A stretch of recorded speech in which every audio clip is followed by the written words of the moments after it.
যাবতীয় প্রশংসা আল্লাহ পাকের। দরুদ ও সালাম রাসূলুল্লাহ সাল্লাল্লাহু আলাইহি ওয়াসাল্লামের প্রতি।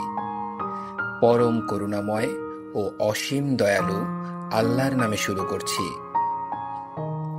মানুষ চেষ্টা করে, আল্লাহ তাআলা পূর্ণতা দেন, সফলতা দান করেন।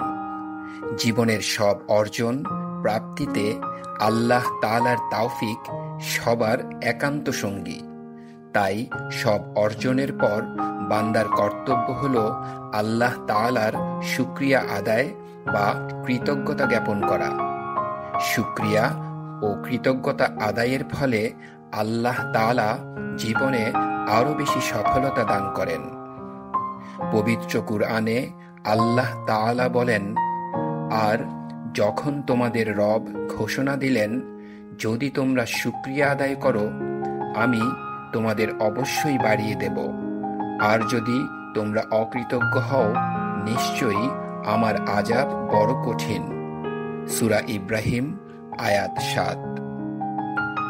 যারা কুরআনের নির্দেশনা অনুযায়ী প্রসন্ন হৃদয়ে, বিনয় নম্রতার সঙ্গে এবং আল্লাহর প্রতি কৃতজ্ঞ থেকে জীবন অতিবাহিত করতে পারে, তারাই আল্লাহর সন্তুষ্টি অর্জন করতে পারে।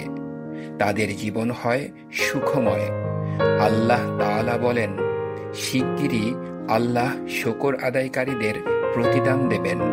সূরা আলে ইমরান আয়াত ১৪৪। আল্লাহর জিকির ও অন্যান্য ইবাদতের মতো আল্লাহর শুকরিয়া আদায় করাও ইবাদতের অন্তর্ভুক্ত। হাদিসে এসেছে, রাসূল সাল্লাল্লাহু আলাইহি ওয়াসাল্লাম একবার মুআজ রাদিয়াল্লাহু আনহুকে বলেছেন, হে মুআজ, আল্লাহর শপথ, আমি তোমাকে ভালোবাসি।